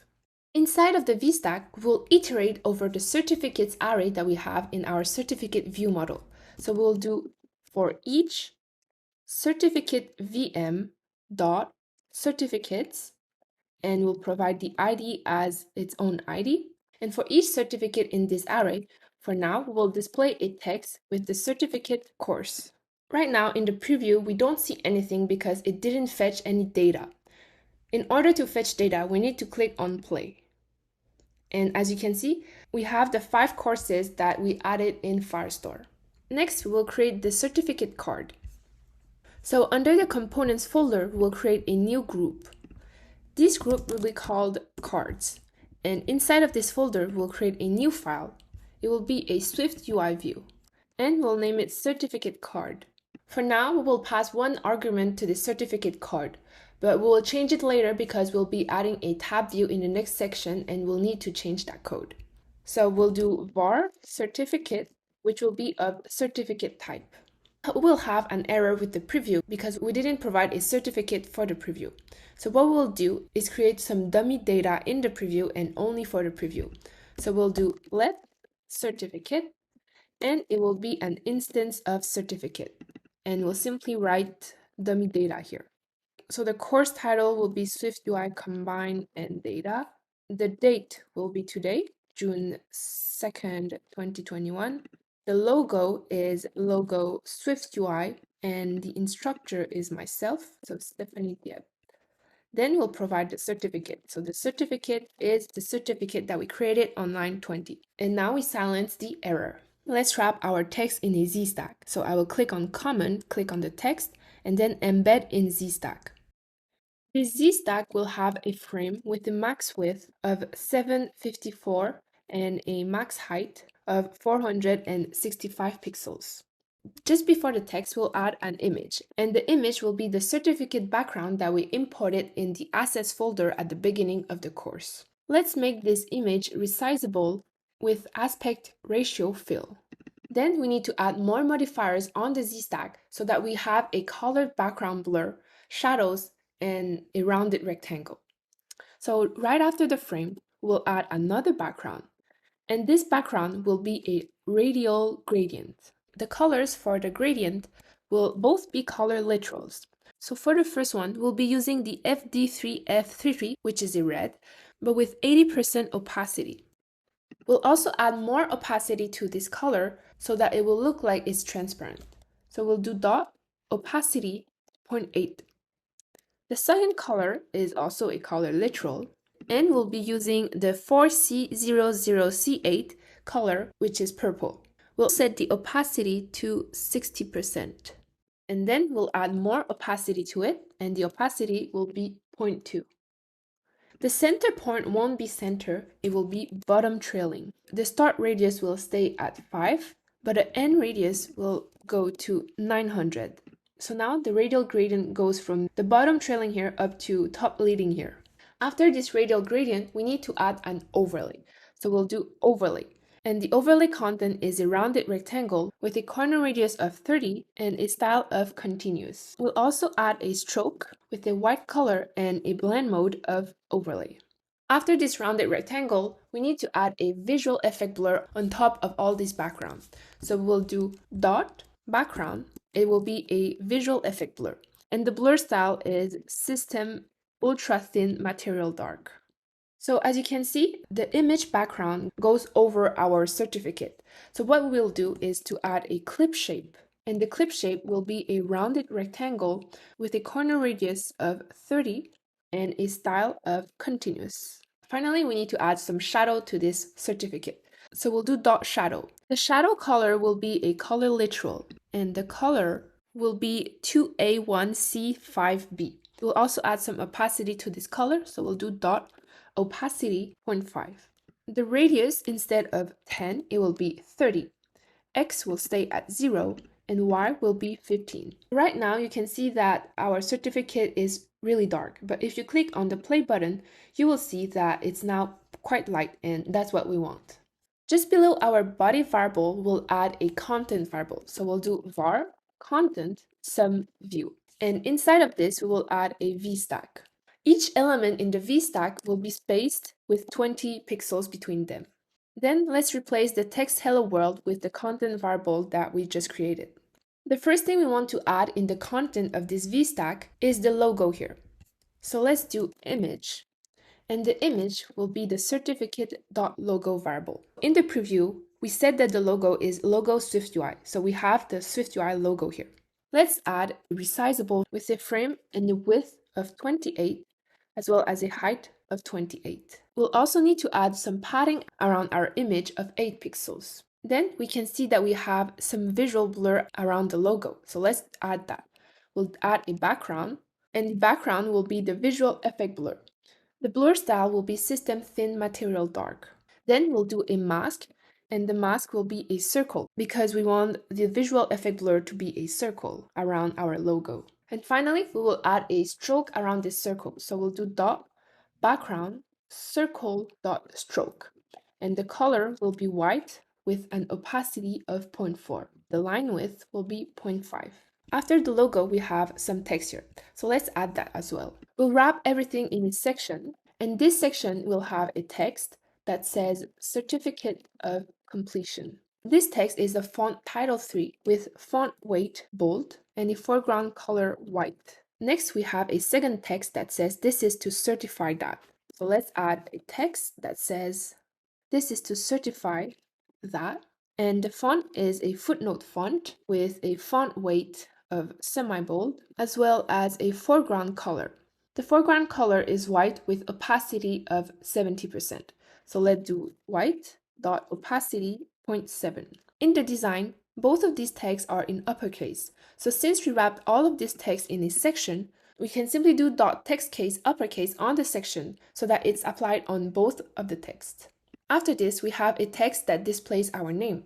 So I will add another text and simply write my name. The font is large title. We also have font weight of bold, and the foreground color is white.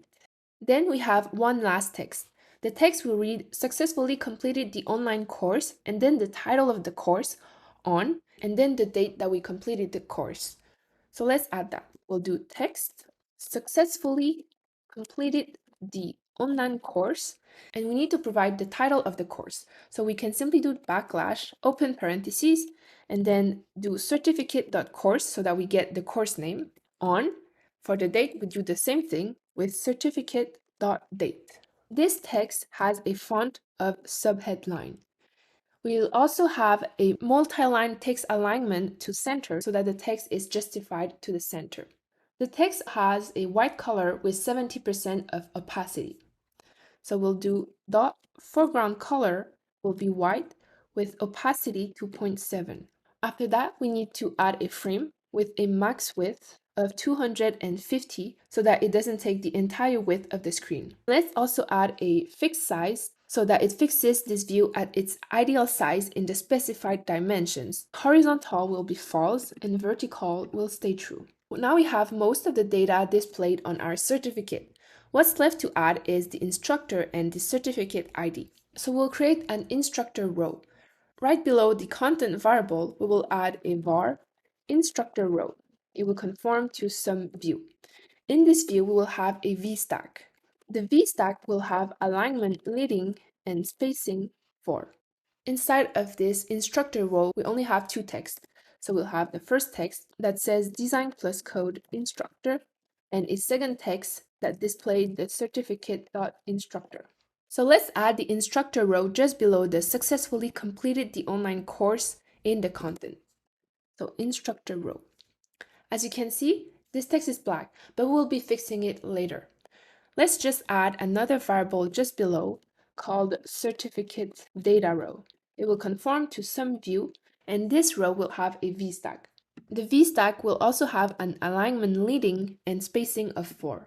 Inside of this vstack, we have two texts. So the first one is certificate number with DC and the ID of our certificate, and the second one is the certificate URL, which is the URL to the certificate. So we'll do text, and inside of the text, we want the certificate number, which is DC dash, and then the ID of the certificate. So we'll do certificate.id. The second text is the certificate URL, which will be designcode.io/certificate/ and then the certificate ID. Let's add the certificate data row just below the instructor row in the content. In the design, we can see that there's dividers just before the instructor row and the certificate data row. So let's add that. So let's add a divider here and another one below. Then we will wrap everything in a section. So section. And now we can apply some modifiers on the section so that everything is aligned to the left and the text is white. So we'll do .frame, and the max width will be infinity. The alignment will be leading. Then we'll add a font, and the font is footnote. We'll also add a foreground color of white with opacity 2.7. Finally, we'll add some horizontal padding of 20 pixels. So now we've finished coding our certificate card. Let's go back to certificate view and we'll update the text here with the certificate card. So we'll remove this and add certificate card. We'll provide the certificate as the certificate that we're iterating through. Let's resume our preview. So right now you can see that we have all the certificates and we can't scroll through it because we added a V-stack and not a scroll view. However, in the next section, we'll continue coding this view and turn it into a tab view. This tab view will allow users to swipe through the certificates card.